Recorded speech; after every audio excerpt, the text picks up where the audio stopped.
What's good, everybody? It's your boy J-Rock over here at J-Rock Fitness, and today I'm going to talk about how I got through and how I continue to get through my life-changing snap-up, okay, my life-changing pec minor tear, okay. All right, some of y'all might have some questions. I never really talked about the injury.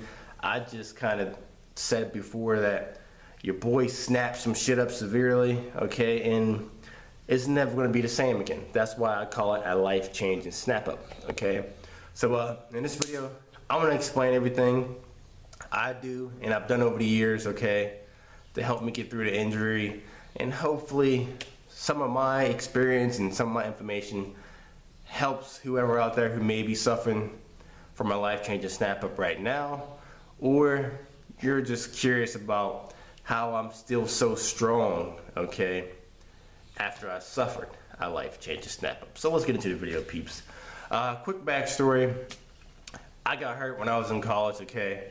At the time, I was really trying to play college football, okay? But pretty much after an injury, that was a wrap-ola when it comes to playing college football, okay? I did not have health insurance, and I did not have money, okay, to pay for my surgery, okay? Pretty much when I went to the emergency room, the lady said, all I can really do for you is tell you not to train for 3 months and then go from there. That was it. I got prescribed some pain medication, told not to train and rest for a while for 3 months, and that was it.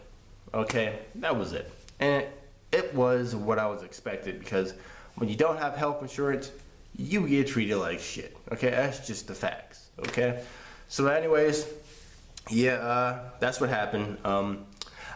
I was not ego lifting. I hate that every time I tell this story to somebody who really not into training, okay, they really don't know much when it comes to fitness, they automatically say, well, oh, you were doing too much weight. Ego lifting is dumb as shit. I don't understand it. I don't understand why anybody would want to do freaking 20 pounds more than they ever done before, okay, and wonder why they get fucking hurt. Like, I don't understand that mindset, okay? Like, you're begging to get hurt, okay? So ego lifting is stupid as shit, okay? And I was not ego lifting, all right? I was doing 315 in a flat barbell bench press. It was weight I had been doing for months, okay?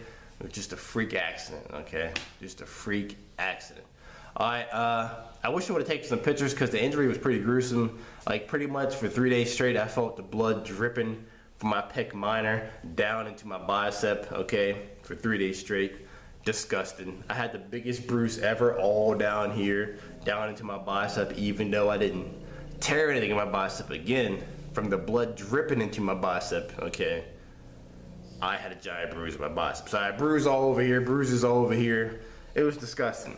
I wish I would have taken pictures, but it was such a traumatic injury for me at that time that I just pretty much wanted to forget about it. So I never took pictures of it, okay? Never took any pictures. I wish I would have, okay? Because now it's kind of like, you know, it's a good story and it's a part of my life journey. I mean, for me, I don't dwell on it anymore. I kind of look at it as a good thing, okay? I wouldn't have met my wife, okay? I wouldn't have had my daughter, and the way I play football, like, I tried to knock the souls out of people. Right now, I'll probably be like this with some CTE brewing, okay? So I'll look at it as a good thing now, okay? Back then, it was tough. For about 2 years, I was in a dark place. But now, I look at it as a good thing, okay? Like, you know, you can't dwell on stuff, and I don't dwell on anything in my life anymore. I learned to let shit go, okay? And look at the positives of certain situations. And the positive is, like I just said, I don't have no CTE. I'm not going crazy and shit, trying to kill myself or anything like that. So I would say I'm blessed, and hey, everything happens for a reason. And I snapped my shit up, I guess, for a reason. All right. So anyways, all right, let's get back on track here. I didn't train for 3 months. I lost pretty much all the hard work I put into, all the muscle I gained over the years before that happened was pretty much gone like that in 3 weeks, okay? At that time, I was a super ectomorph, okay? and my metabolism was really fast, okay? Now that I'm 30, my metabolism has slowed down drastically. So I don't have that issue anymore of gaining weight. I gain weight just fine. Again, my metabolism slowed down drastically. Back then, not so much, okay? I had a very high metabolism, all right? It was very hard for me to put on muscle mass and gain weight at that time. So when I got hurt, I lost all the muscle, okay, I had in 3 weeks time, like just gone, so upset. So anyways, I took 3 months off, okay.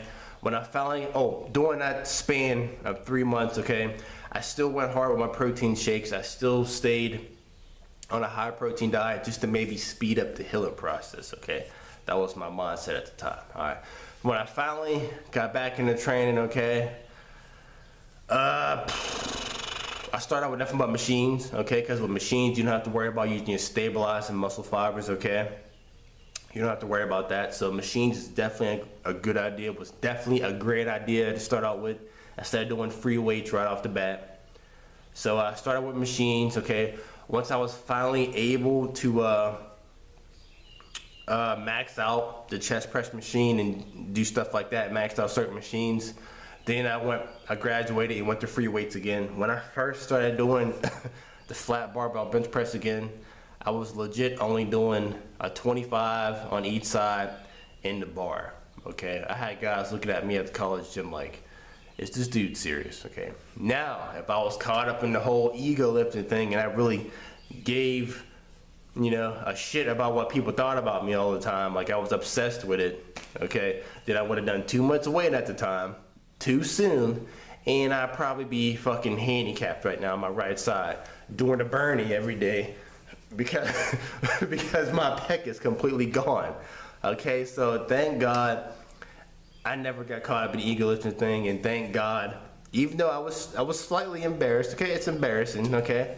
All right, I'm doing like freaking less weight than probably some girls, okay, at the time. You know, it's kind of embarrassing, but again, ego lifting is stupid at the time. That's what I had to do to stay on my purpose, and that's what I did. So yes, I was only doing the bar and a 25 on each side, all right? Now, after I would do my compound movements, I would go on and do some isolation exercises to my right side to help deal with the muscle imbalances, okay? To help build up my muscle imbalances. Of course, this side was weaker than my left side, okay, because of the injury. I still have a slight muscle imbalance, but it's nothing too crazy, okay? But I'm still trying to work through that and get past that. It's been a couple of years and I still have that. So I'm gonna have to think of some things to do to really equal out my muscle imbalance, okay? I might not ever not have a muscle imbalance, pretty much, probably, okay? So there were some exercises I completely quit doing, which was a good idea anyways. For example, upright rows. Upright rows are 100% rotator cuff snappers, okay? 100%, all right? I don't know why I used to like doing them back in the day. I was young, so I was pretty much doing any exercises I wanted to do, any exercise I wanted to do.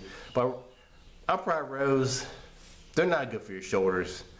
And once I got hurt, I definitely couldn't do those anymore, and I definitely don't do those at all anymore. Not with the cable machine, not with no barbell, okay, not with no curl bar. I don't do those shits at all. All right. So that's one exercise. There's some other exercises that I can't do anymore because it puts too much strain, okay, on my pec minor area, okay?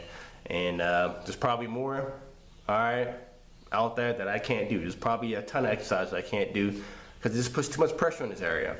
There was about a good 2 to 3 year span to where I couldn't do pull-ups at all, at all. Pull-ups, you're like this, and pull-ups put too much pressure on that area. So it took a long time for me to be able to do a pull-up. Now your boy has built up enough strength, and even though it hurts sometimes, I could do pull-ups on a regular now, okay? I actually do pull-ups with 40 pounds on my big ass, okay? And I'm just fine, okay? I still have some pain, but you know, I'm good, all right? So I couldn't do pull-ups for years. Now I'm good, okay? I just gotta watch, okay? I had to switch my techniques when it comes to a lot of exercises over the years. I had to get creative, okay? For an example, most people when they do flat dumbbell bench press, they keep their wrist completely turned and they come up and touch in the middle. When I do flat dumbbell bench press, okay, I keep my elbows tight against my body and keep the dumbbells at a 90-degree angle. Then I come up and have them touch in the middle, okay? I can't do it like that. It puts too much pressure on this area, especially if I'm doing a lot of weight. Okay, your boy's doing like 105-pound dumbbell chest presses. Yes, I am doing 105-pounders. So I'll talk about that in a second later on in this video. So I have to watch. I can do that with lightweight, okay? But as far as like heavyweight, guaranteed to snap my shit up again. Guaranteed, all right? So I changed my techniques, learned to adapt and stuff like that. I'll really watch. This is gonna upset a whole lot of hardcore roider lifters, okay? All right, it's gonna hurt some feelings. All right, it's gonna piss some of y'all off. But I really make sure I don't overtrain, okay? Overtraining is real. It's hard to do, but it's fucking real. Okay, excuse my language, but I'm just speaking facts. A lot of y'all people out there are just retarded. Like, I don't understand that whole mindset that overtraining is not real. It's real. It happens, okay? So I make sure I get enough nutrition, I get enough nutrients, you know, the protein, base. I make sure I get enough rest, okay? And I make sure I'm not too stressed out, because all of that combined puts your body in an overtraining state, okay? And I really need to watch being in any kind of overtraining state, okay? Because this area is already weak, okay? It's already weak. So one little bit of an overtraining state, okay? This is probably gonna snap the hell up again, okay? So I really have to make sure I don't get in that overtraining body state. I have to make sure I watch that shit, okay? Also, pretty much every time I go to train, okay, another thing is, okay, it's gonna be a long video, so I apologize, but I'm just explaining to you my journey and how I deal with the injury, how I deal with my life-changing snap-up, my life-changing pick mine tear, all right? Every day is a re-evaluation, okay? Every training day, every day I train, everything depends upon how this injury feels, okay? There might be days to where I try to do chest, I have plans to do chest, but it just hurts too bad and I just completely shut it down. I'll do something else, and that's where the adapting comes from, okay? I'll do just on the fly, I'll change up an exercise, okay? Or I'll completely do a different workout. Even though I have something planned for that day, I'll completely change it on the fly, okay, and do something else. Now, if the pain is too bad, I'll just shut it down, okay? I've done this multiple times over the years. I'll just shut it down for a week or 2 weeks, come back, okay? Start out with lightweight, of course, when I'm working on my chest again. Start out with lightweight, see how I feel. If I feel good again, then I continue with the process, okay, and adding the weight and doing it over again. But every single time I train, I have to reevaluate my injury, and everything I do pretty much when it comes to training is dependent upon how my injury feels. That's just the way it is, peeps. Again, that's why it's called a life-changing snap-up, because I'm gonna have to deal with this for the rest of my life, okay? All right, once you have a severe muscle tear, that area is never the same. Even if you get surgery, that area is never gonna be the same, okay? And I've heard people I heard of stories, okay, people getting surgeries when it comes to that kind of injury, okay, and they're still not the same, okay? So again, surgery, no surgery, that's why I call it a life-changing snap-up, because you're never the same most of the time, even with surgery. That area is never going to be the same. All right, so anyways, so again, I'm constantly reevaluating what I need, the area and how I feel and what I need to do, all right? And the last thing I want to talk about, which is honestly to me is the most important thing, if you want to get through a life-changing snap-up, and what's gotten me through my life-changing snap-up, is that I am mentally tough. You have to be mentally tough, okay? Because there's a period to where you're afraid and you get like PTSD, which is, it's real, it happens. You get PTSD, it's a traumatic experience, okay? Traumatic experience. So like when you're trying to do more weight, okay? It's happened to me multiple times. I get hit sometimes, it still happens to me now. Sometimes I go to do my 105 pounders, I get hit with some fear, like, oh shit, because, you know, I suffered a traumatic muscle tear, all right? So once you get past that fear, it's tough, but once you get past that mental block, and you have to get past that mental block, you have to keep plugging at it and plugging at it, okay? That's why I say the most important thing when it comes to getting past a life-changing snap-up and dealing with a life-changing snap-up, it's 98% mental, okay? You have to develop some mental toughness, okay, to deal with it, okay? You just have to, okay? If you don't, you're just gonna give up, okay? You're just gonna quit working out, period, and you're gonna let the injury defeat you, okay? I do not let the injury defeat me. I'm still making strength gains. I'm still strong because I kept plugging at it and plugging at it over the years, and I continue to plug at it, and I'm still living, you know, doing the best I can. Like I just said, I'm still making strength gains when it comes to my my body, okay? I don't let the injury defeat me, okay? So you have to be mentally tough to get through a life-changing snap-up. You just have to be. You can't, this is gonna hurt your feelings, but you can't be a pussy. You just can't. If you're going to get through it and keep making strength gains, you can't be a pussy about it, and I'm not a pussy about it, okay? Again, it's gonna be a little time period to where you're gonna have a mental block. There's gonna be some PTSD there, but you have to get through it, man. You have to get through it. If you're gonna continue to live your fitness life, you have to get through that mental block, man. You can't be a vagina about it.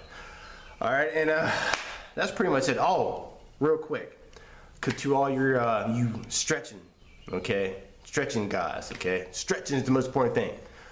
Stretching is very overrated, okay? Yes, I stretched and I warmed up before I got hurt. So to all y'all out there, well, didn't you stretch? Yes, I did. And again, stretching is very overrated. Don't believe me? Look it up yourself.